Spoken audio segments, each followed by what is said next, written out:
Kabanata 781. This is our fault, Charlotte. Dapat ay kinausap na natin si Zachary tungkol dito. Mukhang guilty si Luis.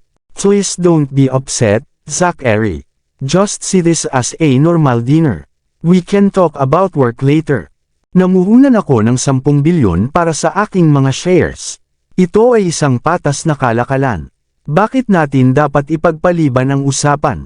Binaril ni Charlotte ng masamang tingin siya pabalik. Ang Coendria na iyon ay nag-alok ng 15 bilyon para sa 10% ng mga bahagi, ngunit tinanggihan ko pa rin siya. Si Zachary ay tiningnan siya ng malamig at tinanong si Luis, magkano ang ibinigay mo sa kanya? Ako, bulong ni Luis, 15%. 15%. Naiinis si Zachary. Ano sa palagay mo ang proyektong ito? Isang bagay na maaari mong gamitin para magkabit kasama ang mga babae. Anong kalokohan ang pinagsasabi mo? Ungol ni Charlotte. I might not have much in this project, pero meron ang aking mga mapagkukunan. Malaki ang maitutulong ng Lindbergh Corporation sa proyektong ito. Oh, talaga? Tinaas ni Zachary ang kanyang kilay. Fine then. We're planning on expanding this project to Erihal. Maaari nating pag-usapan ang tungkol sa iyong pakikilahok pagkatapos mong ipakita sa akin ang mga sulat ng autorisasyon ng Erihal. Bakit ikaw? Hindi makapagtalo si Charlotte laban doon. Huwag na tayong mag-away, Zachary. At least for my sake, okay. Hinila ni Luis si Zachary na tila nag-aalala. Nanunood ang magka-partner. Ayaw naming makipag-away sa harap nila, at ito ang gathering ngayon at pag-usapan ang project mamaya. Hindi sumingit si Charlotte. Hindi niya kayang galitin si Zachary sa puntong iyon. Kung iboses niya ang kanyang pagtutol, hindi siya tutulungan ni Luis at ng mga kasosyo. Malamig na tinitigan ni Zachary si Luis, naiinis pa rin sa kanyang mga kinikilos. Si Zachary ay may maraming proyekto sa kanyang kamay, at hindi na niya kailangan pa. Ang tanging dahilan kung bakit niya tinulungan si Luis ay batay sa altruismo. Wala siyang pakialam tungkol sa pagiging royalty ni Luis. Si Luis ay masyadong nakasilong, at wala siyang alam tungkol sa kadiliman ng mundo. Umakto pa rin siya na parang isang bata kahit 28 na siya. Kung hindi siya maghatid ng anumang bagay na may halaga, siya ang magiging pinagtatawanan ng ibang royalty members. Worse, baka matanggal pa siya sa titulo. Pagkatapos ng nangyari noong gabing iyon, napagtanto ni Zachary na si Luis ay walang kakayahan na negosyante. Bawal ang ginawa niya kay Zachary. Hindi niya ito matitiis kung wala ang lalaki. Ngunit hindi niya magawa ang sarili na gawin ito nang ang bata ay nagsusumamo sa kanya, at si Charlotte ay hindi makatulong. Naiwan na walang pagpipilian, sumama siya kay Luis. Nagulat si Charlotte na susuko si Zachary. Sinabi ng mga alingaw-ngaw na siya ay malupit at walang awa, ngunit siya ay mukhang mabait na lalaki sa akin. Paulit-ulit siya sa tuwing nagkikita kami. Ano ang sinusubukan niyang gawin? Ito ba ay isang bitag? Mag-ingat ka, Miss Lindbergh, bulong ni Lupin. Kahit siya ay naisip ni Zachary na masyadong mabait ng gabing iyon, mula noong si Mr. Lindbergh ay sinigawan kung siya ay nasa parehong sitwasyon. Hello, Mr. Noct. Binati siya ng lahat ng partner at ipinakilala ang mga partners nila.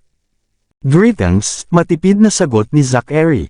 Kinasusuklaman niya ang mga formal na sitwasyon na ganoon, at ang gusto lang niyang gawin ay makuha na malayo sa lahat. At pagkatapos ay nagtanong ang isa sa mga asawa ng magkapareha, bakit ka nag-iisa, Mr. Noct? Nasaan ang iyong asawa? Natigilan si Zachary at sinulyapan si Charlotte, na kasama ni Luis, at umupo sila sa tabi niya. Nakita ko ang balita ng iyong kasal 2 taon na ang nakakaraan, at ito ay sobrang nakakaantig. Mayroon kang 3 magandang mga anak, hindi ba? Oh, napakahusay niyan. Napangiti ang ginang, I heard they're triplets, yes. Oo. Sinulyapan ni Zachary si Charlotte na ang interes ay napukaw sa pagbanggit ng mga bata. Triplets. Sa tingin ko hindi mo alam ang tungkol dito, Miss Lindbergh. Mabilis na nakipagsiksikan ang ginang kay Charlotte nang makuha niya ang interes na ipinakita ni Charlotte. Mayroon siyang 2 lalaki at 1 babae, at napakaganda nila talaga. Kamukha nila ang mga cherubim sa mga oil painting na nakikita natin.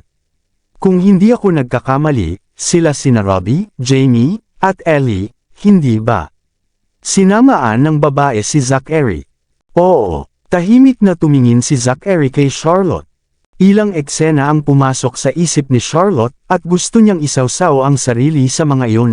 Ngunit siya ay nagsimulang sumakit ang ulo, at hinawakan niya ang kanyang ulo, na sinusubukang pigilan ang lahat na mapansin.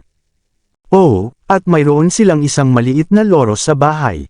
Mukhang natuwa ang ginang. Fifi ang tawag dito. Fifi. Nagkatinginan sina Lupin at Morgan. Iyan ang pangalan ng aming alaga. Paano mo nalaman, Mrs. Morgana? Interesado ang ibang mga babae. Siyempre alam ko. Ipinagmamalaki ni Mrs. Morgana na nakataas ang kilay. Nabasa ko lahat ang tungkol kay Mr. Knock na kasal. Ang kanyang kwento ng pag-ibig ay higit na romantiko kaysa sa anumang pelikulang romantic, at napaiyak ako. Nakita ko rin ito, ngunit hindi ko binigyang pansin ang nilalaman, sabi ng isa pang babae. Ang alam ko asawa niya iyon ay ang batang tagapagmana ng Cinder Group. Natigilan si Zachary at tumingin kay Charlotte. Cinder Group. Sinamaan siya ng tingin ni Charlotte na may masalimuot na tingin. Ang batang tagapagmana ng Cinder Group. Siya ba ang tumayo laban kay Miss Lindbergh? Si Ginang Morgana sumulyap ng mabuti kay Charlotte at tumigil sa pagsasalita.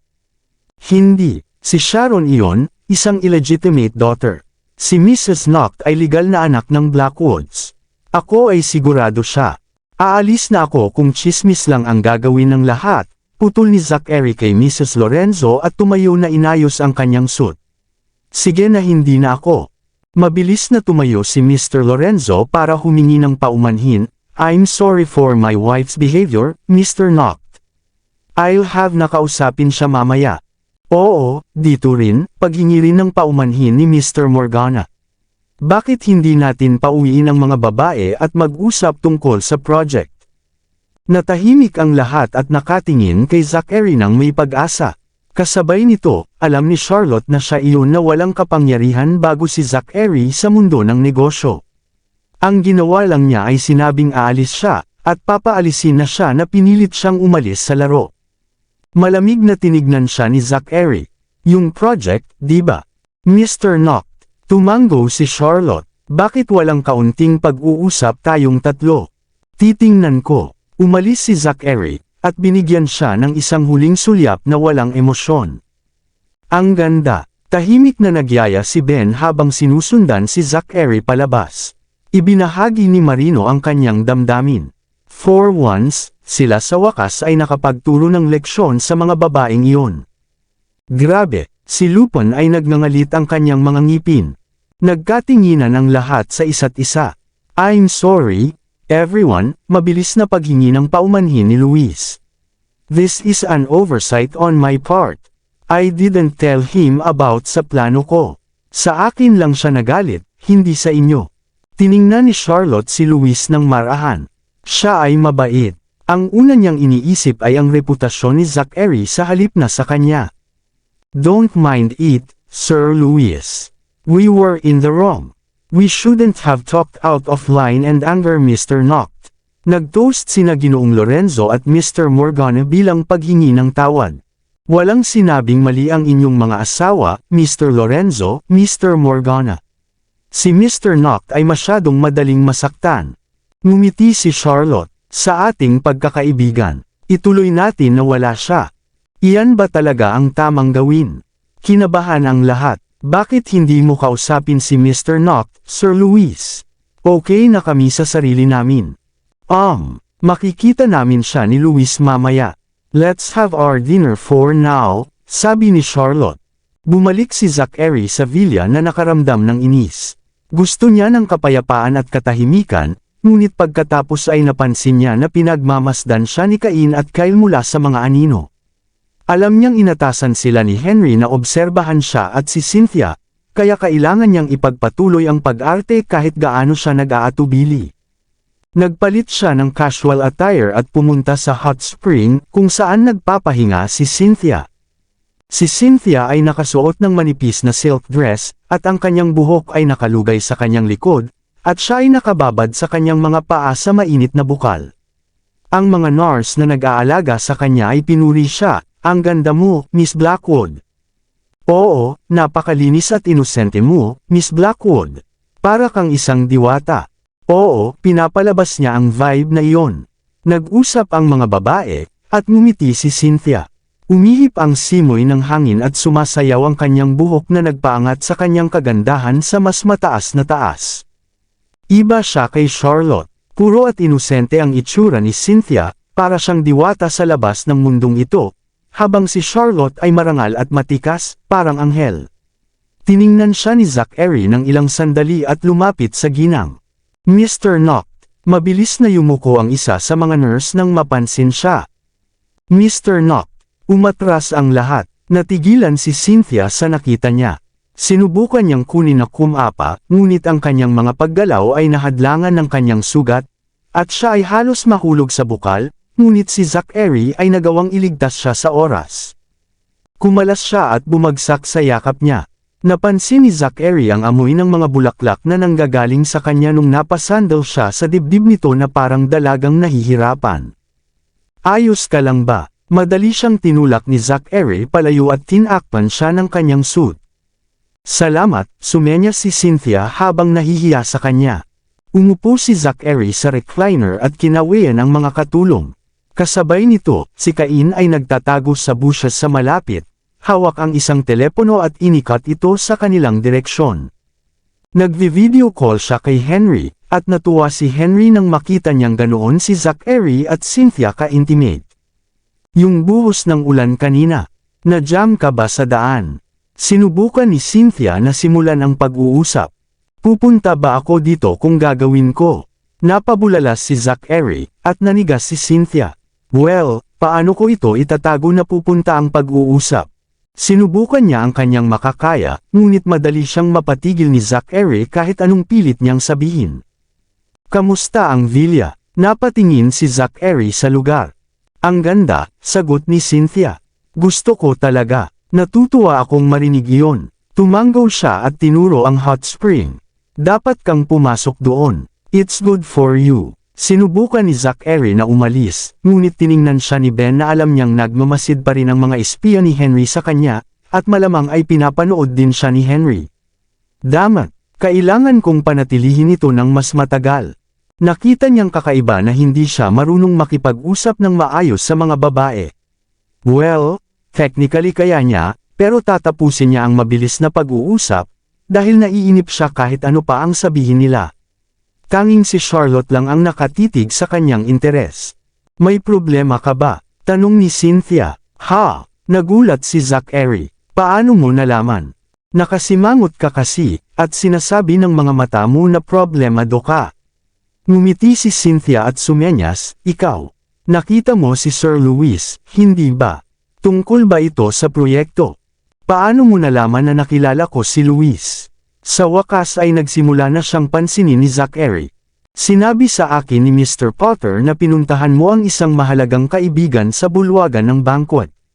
Balita ko nasa HCT kamakailan si Sir Louis, kaya naisip ko na baka pinuntahan mo siya."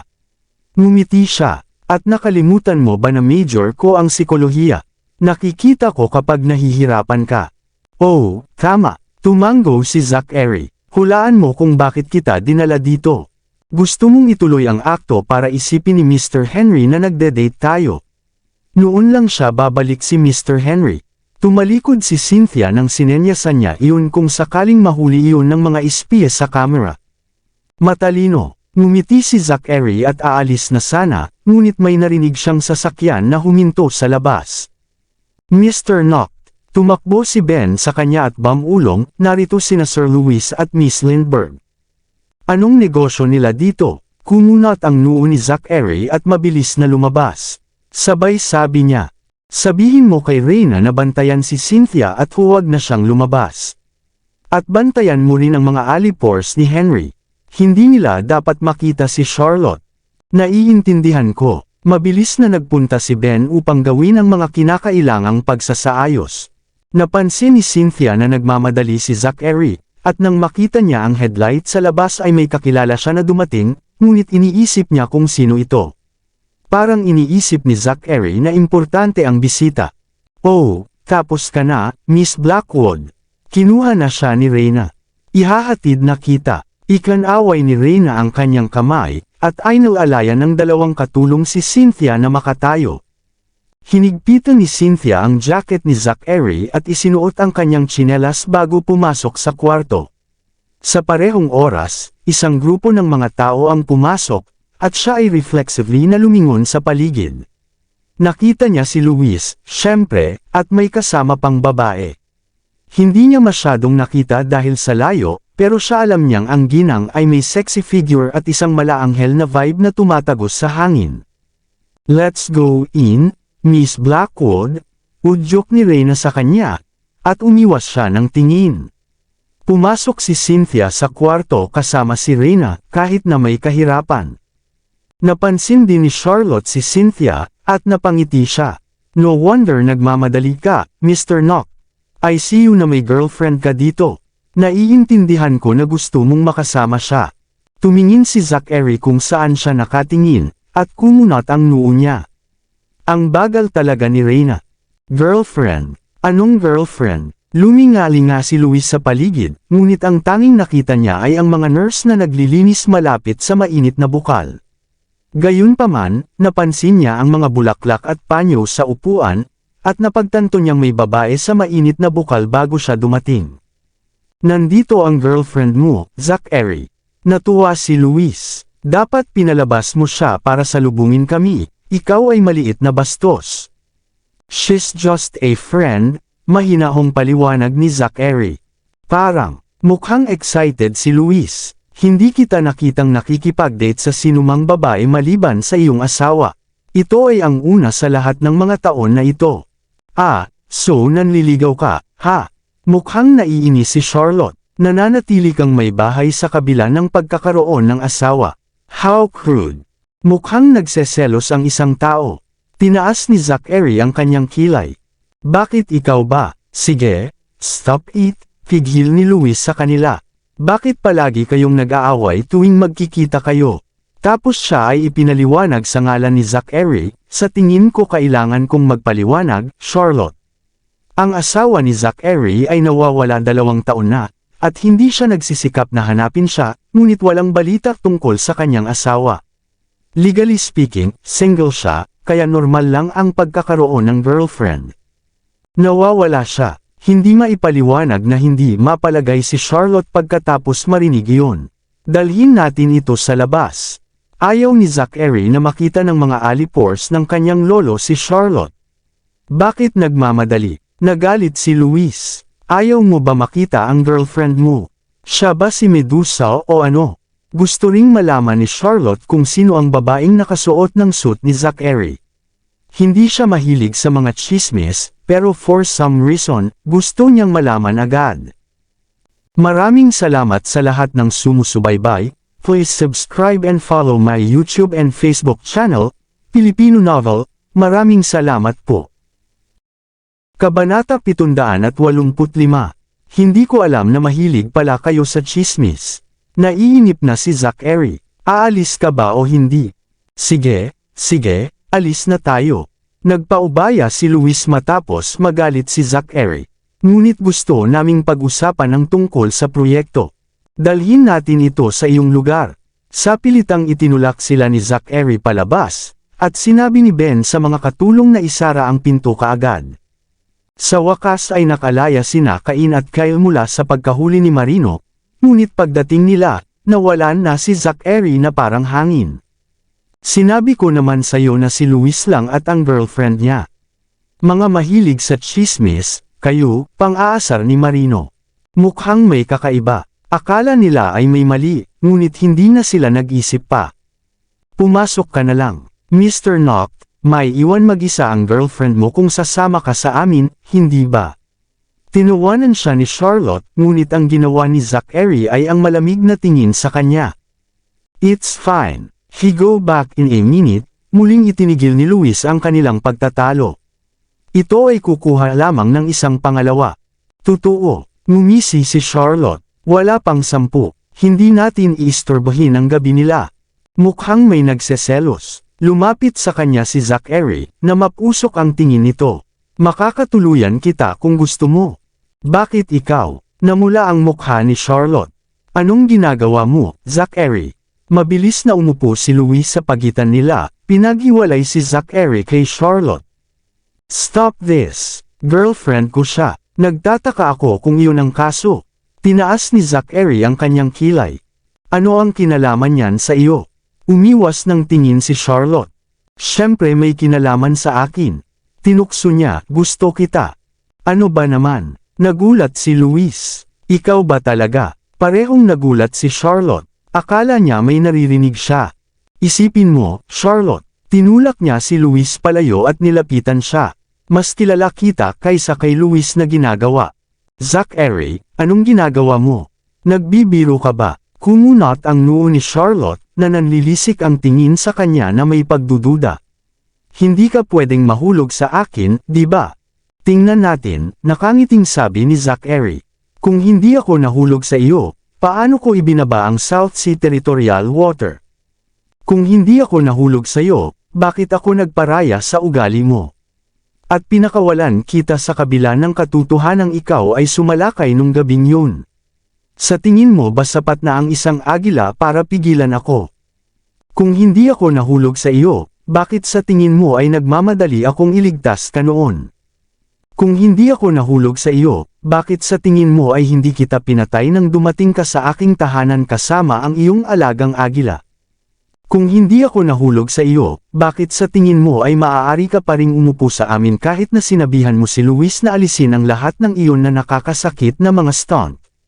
Itataboy ko sana ang iba sa partnership pero nandito ka pa rin. Bakit sa tingin mo yun ang kaso? Si Charlotte ay hindi makabuo ng anumang pagtanggi para doon, at si Louis ay nabigla, habang si Morgan ang driver ay pinagpapawisan siya mula sa kanyang mga palad. Nakasimangot si Lupon na parang may kaaway sa likod niya. Natahimik si Ben, kahit alam niyang nakatingin siya sa amo niya.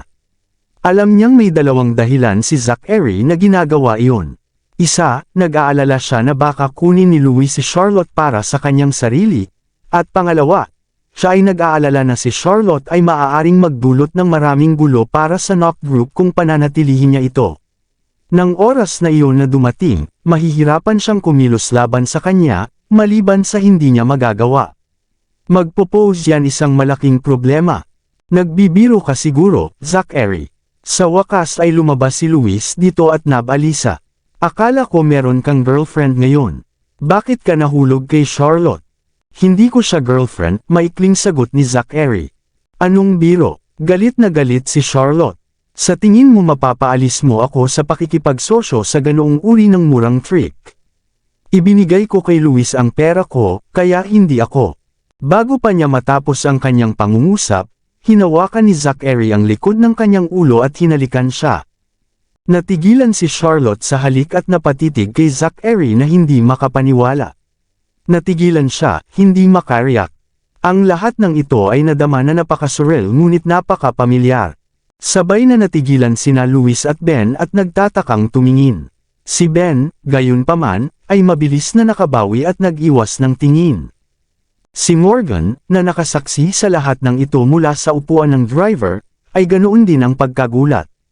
Saglit siyang nawala sa kontrol sa manibela, na naging sanhi ng marahas na pagliko ng sasakyan. Ang biglaang pagliko ay nagpabalik sa katinoan ni Charlotte. Sinubukan niyang itulak si Zachary palayo, ngunit siya ay masyadong malakas. Habang nagpupumiglas siya, mas malakas ang pag-ugong sa kanyang ulo. Sa isang sandali ng gulat, kumagat siya ng matigas sa labi niya. Ang kanyang kagat ay gumuhit ng dugo at nag-iwan ng metal na lasa sa kanyang bibig. Nag-aatubili man, tuluyang binitawan ni Zachary si Charlotte. Hinawakan niya ang mukha niya at marahang hinaplos ang labi niya gamit ang kanyang hinlalaki.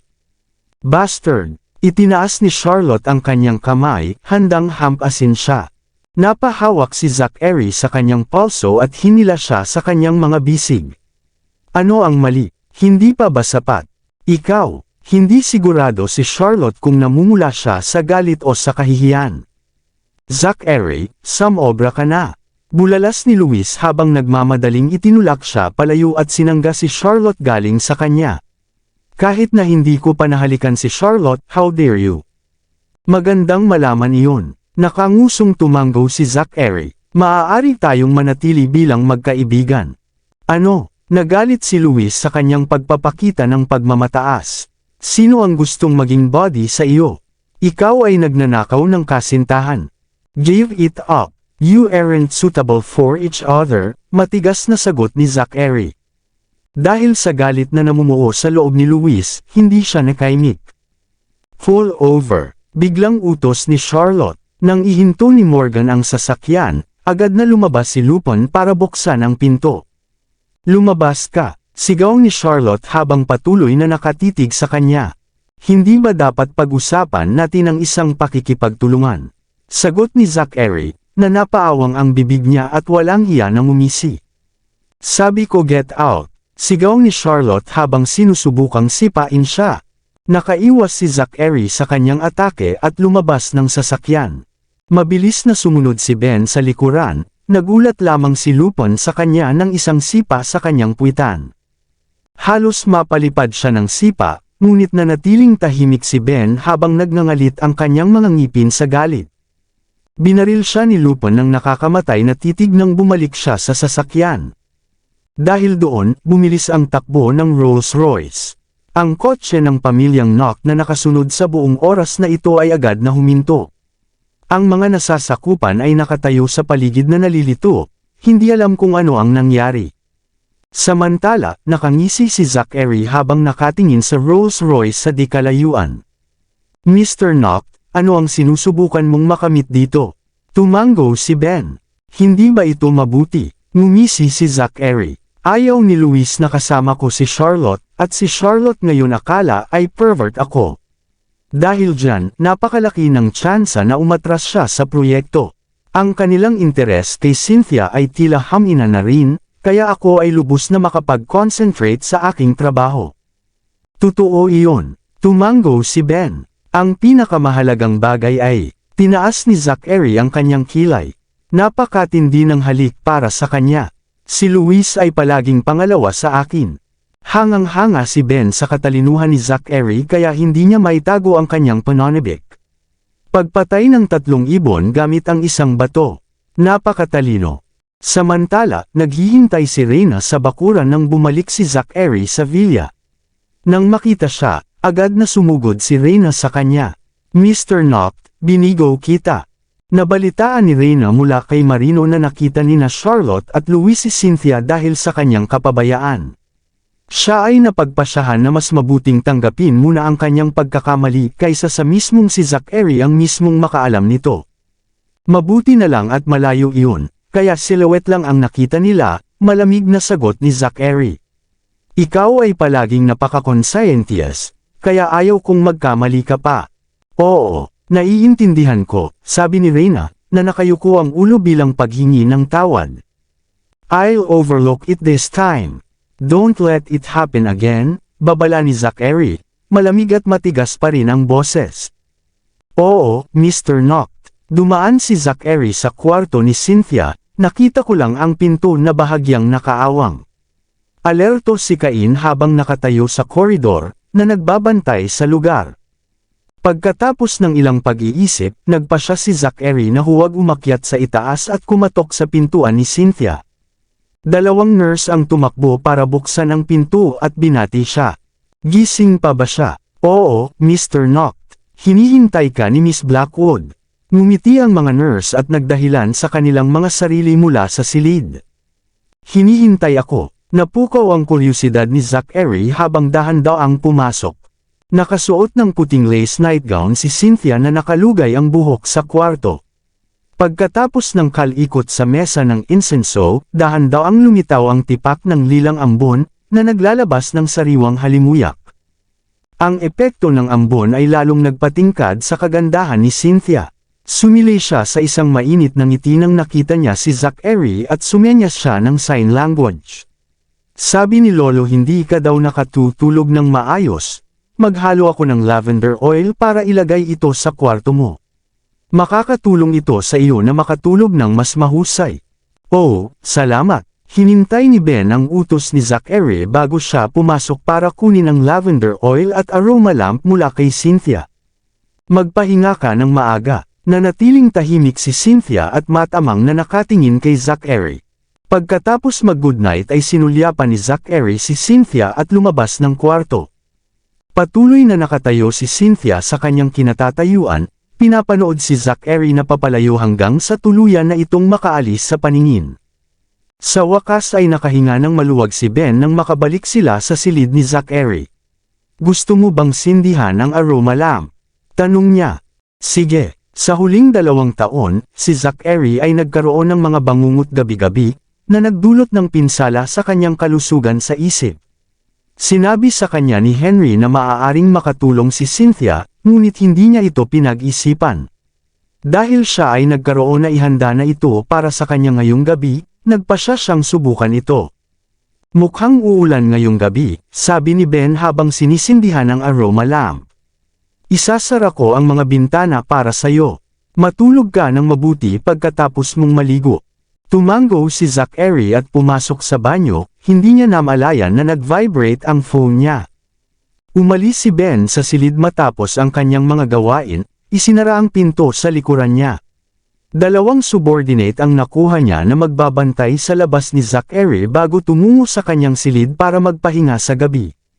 Sa sandaling iyon, natapos ni Zachary ang kanyang mainit na shower at lumabas ng banyo.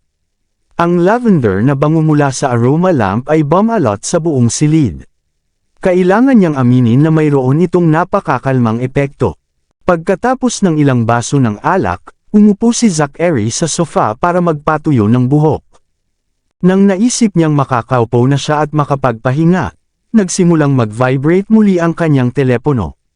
Si Luis iyon. Zachary, kailangan kitang makausap. Habang iniisip ko iyon, lalo akong nagagalit, tahol ni Luis sa telepono. Alam mo ang nararamdaman ko kay Charlotte, kaya bakit mo ginawa iyon? Hindi kanya magugustuhan, payo ni Zachary.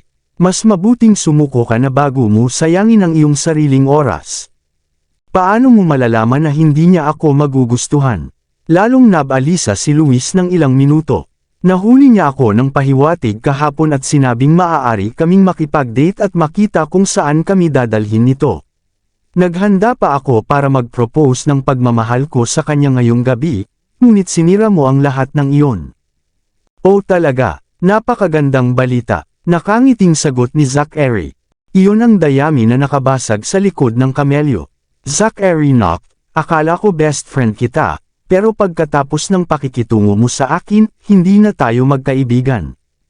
Magpapaliwanag na sana si Zachary nang umalangaw ang isang nakakabinging kulog. Maya-maya pa, nakarinig siya ng nakakaiyak na sigaw sa telepono.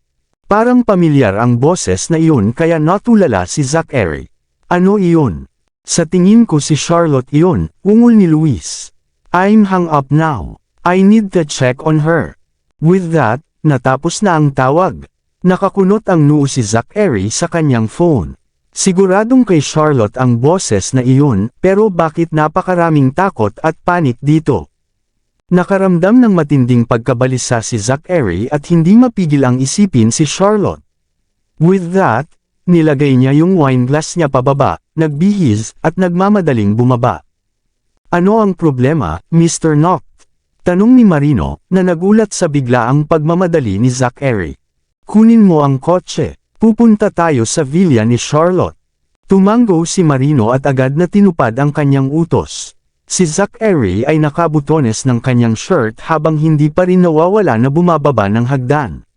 Sa sobrang pagmamadali niya ay napasugod siya sa pagtakbo. Maya-maya lang ay may malakas na kalabog mula sa ibaba. Sa kanyang pagmamadali, natambo na ni Zachary si Cynthia nang lumiko siya sa kanto. Napakalakas ng impact kaya napaupo sa sahig ang kawawang babae, at nanginginig sa sakit. Miss Blackwood, bulalas ng nurse habang mabilis na inalalayan si Cynthia na makatayo. Anong ginagawa ni Cynthia dito sa ganitong oras ng gabi? Kakapasa lang ni Miss Blackwood ng regalo kay Dr. Langan, paliwanag ng nurse. Si Cynthia ay mukhang nasa sobrang sakit kaya naisip ni Zachary kung siya ba ay nasangga sa kanyang sugat. Yung mukha niya ay namutla, at mga butil ng pawis ay lumiligid pababa. Dalhin mo si Reyna dito ngayon. Utos niya. Habang tumatakbo ang nurse para kunin si Reyna, inilahad ni Zachary ang kamay niya para kay Cynthia. Gusto niyang akayin siya sa kanyang silid, ngunit ang kanyang mga binti ay nanginginig ng labis na hindi siya makalakad. Kaya naman, wala siyang choice kundi ang buhatin siya pabalik. Sa sandaling bumalik sa silid at nang nakabukas ang mga ilaw, malinaw na ngayon na nakita na ang sugat sa binti ni Cynthia ay muling nabuksan. Dumudugo ito ng husto, at isang alon ng pagkakasala ang dumating kay Zachary. Naglalakad din ako ng mabilis kanina. Bago niya matapos ang kanyang pangungusap, tumakbo si Reyna sa silid upang tingnan si Cynthia. Nako! Ang sugat mukhang masama, dalhin mo sa akin ang medical kit ko, utos niya sa nurse. Kamusta siya? Tanong ni Zachary na mas lalong lumalim ang kanyang noo. Ang sugat sa binti ay nabuksan muli, kaya kailangan kong tahiin iyon. Kailangan ko pang suriin ang iba pang mga lugar, ngunit hindi dapat magkaroon ng anumang bagay na masyadong seryoso. Huwag kang masyadong mag-alala.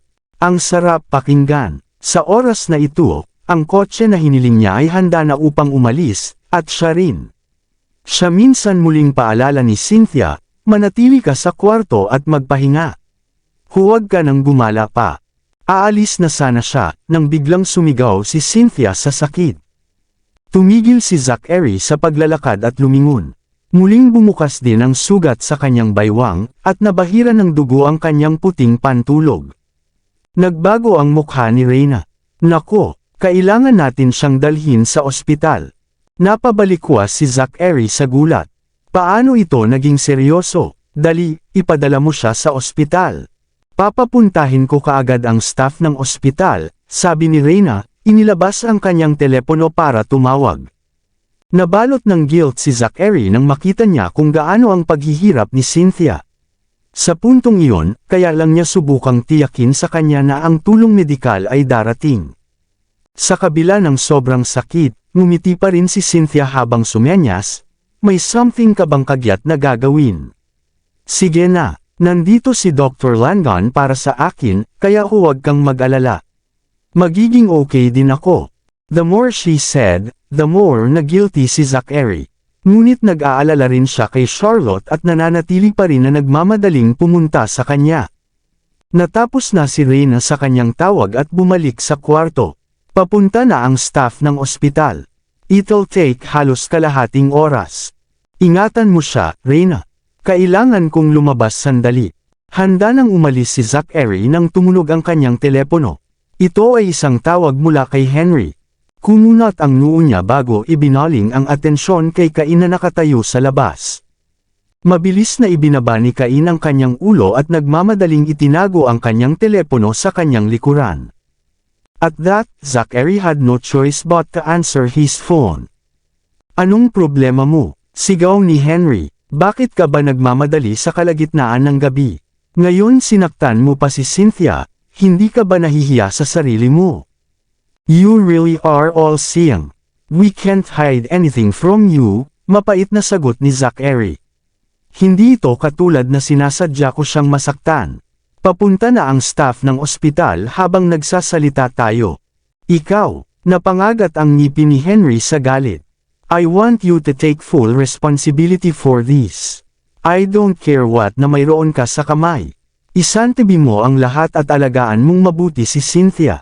Naririnig mo ba ako? May kailangan akong gawin ngayon. Kahit na bumagsak ang langit, kailangan mo munang alagaan si Cynthia. Sigaw ni Henry. At ang kanyang galit ay namumulaklak sa lakas. Nakabangga ka sa kanya, kaya kailangan mong maging responsable. Sasagot pa sana si Zachary kay Henry nang may tumawag ulit. This time, si Luis naman. Ako ay naghahang up ngayon. May emergency si Luis, sabi ni Zachary kay Henry bago biglang pinatay ang tawag. Luis, Zachary, kasama mo ba si Reyna? Bakas sa boses ni Luis ang lumalaking pagkabalisa. Kami ay kailangan ng tulong. Anong mali? Nag-aalalang tanong ni Zachary bilang ganti. Biglang sumakit ang ulo ni Charlotte nang kumulog kanina. I suggested calling ng ambulansya, ngunit tumanggi ang kanyang mga nasasakupan. Alam kong dinadala mo si Dr. Langon sa iyong mga gawain, kaya akala ko. Bago pa niya matapos ang kanyang pangungusap, may tumunog na namang kulog. Muli, nagpakawala si Charlotte ng panibagong piercing, nakakagigil na sigaw. Sumakit ang puso ni Zachary nang marinig siya. Pupunta ako ngayon. With that, he ended the call at bumaling kay Reyna. Sundan mo ako para makilala si Luis. At dalhin mo ang iyong medical kit na kasama. Napatulala si Reyna habang nakatingin kay Zachary at bumalik kay Cynthia. Di ba sabi mo malapit na ang mga hospital staff? Sila ang mag-aalaga sa mga sugat ni Cynthia. Si Zachary noon ay nauubusan na ng pasensya ngayon. Kunin mo na ang iyong medical kit. Bilasan mo. Walang choice si Reyna kundi sumunod. Humingi siya ng tawad kay Cynthia bago umalis para kunin ang kanyang medical kit. Mr. Knock, please don't do this to Miss Blackwood, pagmamakaawa ng isa sa mga nurse sa gitna ng mga hikbi. Paano kaya iiwan mo siya sa ganitong estado? At sinasama mo pa si Dr. Langon. Ano ang gagawin ni Miss Blackwood kung wala siya? Putol ni Cynthia bago pa makapagsalita si Zachary. Pinilit niyang itago ang matinding sakit na nararamdaman niya habang nagmumura. Kailangan mong tulungan si Sir Luis. Huwag kang mag-alala sa akin. Malapit nang dumating ang mga staff ng ospital. Magiging maayos din ako. Salamat. Bulalas ni Zachary. Kinakain siya ng kanyang pagkakasala sa buhay, ngunit labis din ang kanyang pasasalamat sa pangunawa ni Cynthia. Kasunod nito, lumingon siya kay Ben at nagutos, dito ka na lang. Gusto kita upang samahan si Cynthia sa ospital at protektahan siya sa buong paglalakbay. Naiintindihan. Madiin na tumango si Ben. Nang mga oras na iyon ay naghanda na si Reyna at tinawag si Zachary. Muling sumulyap si Zachary kay Cynthia bago lumabas ng kwarto.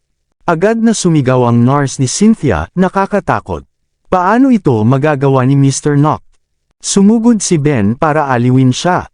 Sige, at least nandito pa rin ako. Paanong ganoon din? Hindi ikaw si Mr. Knock. Naiwang tulala si Ben, at sa totoo lang, medyo nasaktan din. Habang tinatahak ni Zachary at Reyna ang villa ni Charlotte, patuloy ang pagkidlat ng bagyo. Sa sandaling iyon, walang tigil na tumutunog ang telepono ni Zachary mula sa pagtawag ni Henry sa kanya, ngunit hindi niya ito pinansin. Katatapos lang huminto ng sasakyan sa villa nang muling umalangaw ang sigaw ni Charlotte sa gabi. Nang marinig iyon, tumalon si Zachary mula sa kotse at tumakbo papasok, na naharang lamang ng mga bodyguard ng Lindbergh. Tumigil ka dyan. Ito ang villa ni Miss Lindbergh. Bawal ang mga tagalabas.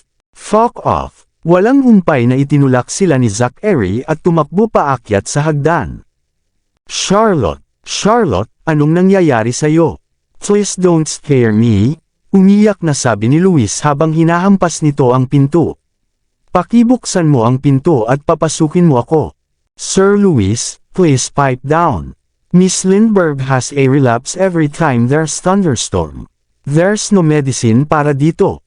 We'll just have to wait until the storm pass, paliwanag ng mga bodyguard ni Charlotte. Sasagot pa sana si Luis nang makita niyang paakyat si Zachary sa hagdan. Ang kanyang pagdating ay nagdala kay Luis ng isang mahusay na pakiramdam ng ginhawa habang tumatakbo palapit sa kanya at kay Reyna. Dr. Langon, pakisuyong tingnan si Charlotte. All right, I will. Don't panic, muling pagtitiwala ni Reyna sa kanya. Sinubukan ni Zachary ang pinto, ngunit nakalock ito mula sa loob. Kaya, lumingon siya sa mga bodyguard at sumigaw sa pagkadismaya, buksan mo. Hindi namin kaya, sagot niya. Hindi kami pinapayagang lumapit kay Miss Lindbergh kapag siya ay may relapse. Tanging kasama niya si Lupin at Morgan. Sa sobrang galit, napa-atras si Zachary at sinipa ang pinto. Isang malakas na kalabog ang umalangaw sa buong bahay. Napakalakas ng kanyang sipa kaya nayanig ang pinto at dingding. Kabanata 770. Nagulat ang lahat ng tao sa paligid ni Zachary sa biglaang pagsabog niya. Alam nilang magaling siyang manlalaban, pero hindi nila alam ang kanyang napakalaking lakas. Bang! Isa pang sipa ni Zachary, at bumukas ang pinto. Ano sa tingin mo ang ginagawa mo? Tinutok ni Morgan ang kanyang baril kay Zachary. Ito ang kwarto ni Miss Lindbergh. Hindi ka pinapayagang. Bago pa siya makatapos ay pumasok na si Zachary sa kwarto. Sinundan ni Zachary ang boses ni Charlotte sa banyo at agad na pumunta doon. Si Lupin, na nasa pintuan ng banyo, ay sinubukang pigilan si Zachary. How dare you? This is the Lindberghs. Gayunpaman, walang pasensya si Zachary para sa kanya habang halos itinulak siya nito palayo. Napakalakas niya na bumagsak si Lupin sa sahig. Pagpasok pa lang niya sa banyo ay laking gulat niya sa eksenang nakalatag sa harapan niya. Nakahiga si Charlotte na hubot-hubad sa bathtub, sumisigaw sa tuktok ng kanyang mga baga habang tinatakpan ng kanyang mga kamay ang kanyang tainga. Marami siyang pagdurugo mula sa kanyang ilong, bibig, at mga mata na ang tubig sa bathtub ay naging kulay pula. Halos madurog ang puso ni Zachary nang makita si Charlotte. Sa kabila ng nakakakilabot na eksena sa harapan niya, siya ay tumakbo para yakapin siya ng mahigpit habang sinisigawan niya si Reyna. Nang makita ni Reyna ang estado ni Charlotte, nagpasya siyang patahimikin muna siya. Gayunpaman, si Charlotte ay patuloy na nagpupumiglas na parang isang mabangis na hayop. Umalis ng walang pagpipilian, hinawakan ni Zachary ang mga kamay ni Charlotte para hawakan siya. Gayunpaman, ginamit niya ang kanyang mga binti para sipain si Reyna sa halip. Kahit anong pilit ni Reyna, hindi siya makalapit kay Charlotte. Kaya, nagpasya si Zachary na pumasok sa bathtub at ginamit ang kanyang katawan para idiin si Charlotte, ang kanyang kamay sa kanya. Nagpatuloy si Charlotte sa pagpupumiglas, ngunit hindi siya sapat na malakas para makawala kay Zachary. Nang malaman niyang hindi niya maigalaw ang kanyang mga braso o binti, napakagat siya sa leeg ni Zachary. Napasigaw si Zachary sa sobrang sakit. Pakiramdam niya ay mapupunit na niya ang kanyang laman, ngunit wala siyang pakialam. Gawin mo ngayon na, utos niya kay Reyna. Okay, bulong ni Reyna, na nanginginig ang mga kamay habang tinuturok kay Charlotte ang pampakalma. Sa sandaling iyon, sina Lupin at Morgan ay pumasok at sinubukan silang pigilan, ngunit pumasok si Luis upang hilahin sila palayo. Iyan ay pampakalma. Ito ang tanging paraan para maibsan ang sakit ni Charlotte. Oo naman, tumahimik kaagad si Charlotte. Napapikit siya sa mga bisig ni Zachary at nakapikit siya. Please don't kill Mrs. Barry. Don't kill her, bulong niya. Nang marinig ni Zachary ang mga salitang iyon, nakaramdam ng kirot sa kanyang puso. Hindi niya maisip kung ano ang kailangang pagdaanan ni Charlotte sa 2 taon na ang nakalilipas na nag-iwan sa kanya ng matinding trauma. Sa pagtulog ni Charlotte, sa wakas ay nakahinga ng maluwag si Luis. I'm so glad that's over. She almost scared na parang mamatay ako. Sir Luis, lumabas po kayo. Hinimok ni Lupin at Morgan. Mayroon silang isang eksena na linisin, at sila ayaw ng mas maraming tao ang makasali. Wala akong nakita. Iyon ang katotohanan. Si Luis ay nakatayo sa tabi ng pinto ng banyo sa buong oras. Maliban sa mukha ni Charlotte, wala na siyang makitang iba. Mr. Knock, pakiusap. Bago pa makapagpatuloy si Lupin ay binuhat na ni Zachary si Charlotte palabas ng bathtub. Binalot niya ng nakatapi sa kanya ang tuwalya bago siya inihiga sa kama.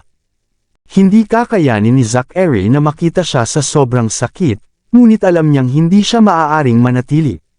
Kaya naman, napalingon siya sa kay Lupin at Morgan. Panasan niyo siya at bihisan. With that, lumabas na siya ng kwarto. Susunod na sana si Reyna nang pigilan siya ni Lupin. Dr. Langan, mangyaring maghintay. Agad na napatigil si Reyna sa kanyang kinatatayuan. Maari mo ba kaming tulungan?